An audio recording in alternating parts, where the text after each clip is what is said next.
प्रतिवर्ष परी आज माँ चैती पर्व माँ तारिणी 20तम वार्षिक उत्सव पालन हो जाए बलांगीर रेल फाटक पाखे सका आज कलश यात्रा होता ये अंचलवासी समस्त भक्तगण आसी आज संध्यार नाम संकीर्तन चली आखपाख अंचल जहाँ मंडली अच्छा 4-5 मंडली आसी प्रसाद सेवन चली माँ आशीर्वाद समस्ते भिक्षा लाभ कले अंचलवासी आशीर्वाद नापाई बढ़िया अंचलवासी सुओ छुटी 15-20 वर्ष है आसुची प्रति वर्ष धूमधाम पालन ए वर्ष धूमधाम पालन हो सका कलश यात्रा होता है खरा बेले यज्ञ पूर्णाहुति होता बर्तमान नाम संकीर्तन हरिनाम हो प्रसाद सेवन हो गत वर्ष टू एनटीपीसी तरफ से सरपंच माँ को मंदिर टी कम चली आउ 2-3 मास लगे संपूर्ण होगापी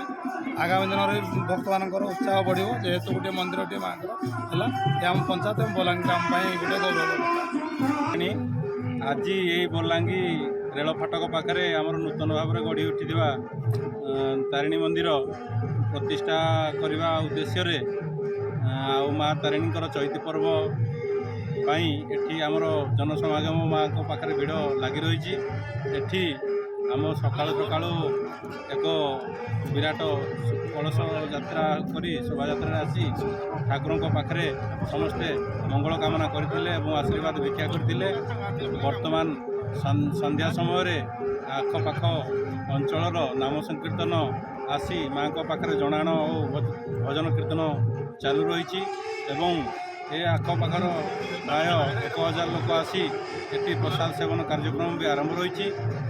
एथर को माँ कार्यक्रम होगला 20 वर्ष आसंता थर को आहरी अधिक भाव में त्वरान्वित करूँ आम चिंताधारा करूँ आग को आपण मान सहयोग एवं समस्त भक्त मानकर कृपा लाभ माँ आशीर्वाद रही चिंता करूँ। धन्यवाद।